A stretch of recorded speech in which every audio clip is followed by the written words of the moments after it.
Welcome to மிர்ச்சிபெட் சமையல். இன்றைக்கி ஒரு நல்ல டேஸ்டியான பிசிபில்லாபாத் செய்யலாம். அதுக்கு ஒரு டம்ளர் அரிசி, 3/4 டம்ளர் துவரம் பருப்பு நல்லா கழுவிட்டு 20 நிமிஷம் ஊற வச்சிடலாம். ஊற வச்ச அரிசியை குக்கருக்கு மாற்றிட்டு 5 டம்ளர் தண்ணி, கூடவே பச்சை மிளகாய், கேரட், பீன்ஸ், உருளைக்கிழங்கு, 1/2 டீஸ்பூன் உப்பு, 1/4 டீஸ்பூன் மஞ்சள்தூள் சேர்த்துட்டு நல்லா கலந்து குக்கரை மூடி 4 விசில் விட்டு எடுத்துக்கலாம். இதுதான் கடாயில் 3 டீஸ்பூன் எண்ணெய் சூடியிருந்தது 10 உடைச்ச முந்திரி பருப்பு நல்லா சிவந்த பிறகு வெங்காயம், தக்காளி, உப்பு, மஞ்சள்தூள் சேர்த்துட்டு 3/4 கப் புளி தண்ணி சேர்த்து கூடவே 1/4 டீஸ்பூன் குறைவாக பெருங்காயத்தூள், 1/2 டீஸ்பூன் வெல்லம் சேர்த்துட்டு புளியோட பச்சை வாசனை போகிற அளவுக்கு கொதிக்க வச்சிடலாம். இப்போ வேக வச்ச சாதத்தோட சேர்த்துட்டு 2 டீஸ்பூன் பிசிபில்லாபாத் பவுடர் சேர்த்துட்டு தேவையான அளவு உப்பு, பொடியாக நறுக்கின கொத்தமல்லி தழை சேர்த்தா அவ்வளோதாங்க, பிசிபில்லாபாத் ரெடி.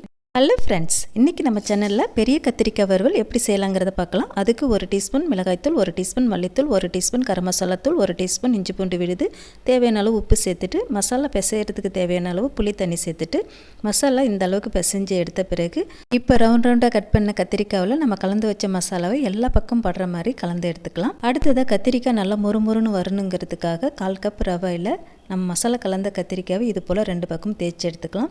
இது அப்படியே தோசைக்கல்லை சூடுபடுத்திட்டு 2 டேபிள் ஸ்பூன் எண்ணெய் சூடு ஏறினதும் நமக்கு மசாலா கலந்த கத்திரிக்காவை 1 பை 1 சேர்த்த பிறகு அப்படியே 1 நிமிஷம் போல் வேக வச்சிடலாம். திருப்பி போட்டு மறுபடியும் 1 நிமிஷம் வேக வச்சு எடுத்தால் அவ்வளோதாங்க, மொறுமொறுன்னு கத்திரிக்காய் வறுவல் ரெடி. நீங்களும் இதே மெத்தடில் ட்ரை பண்ணி பாருங்கள்.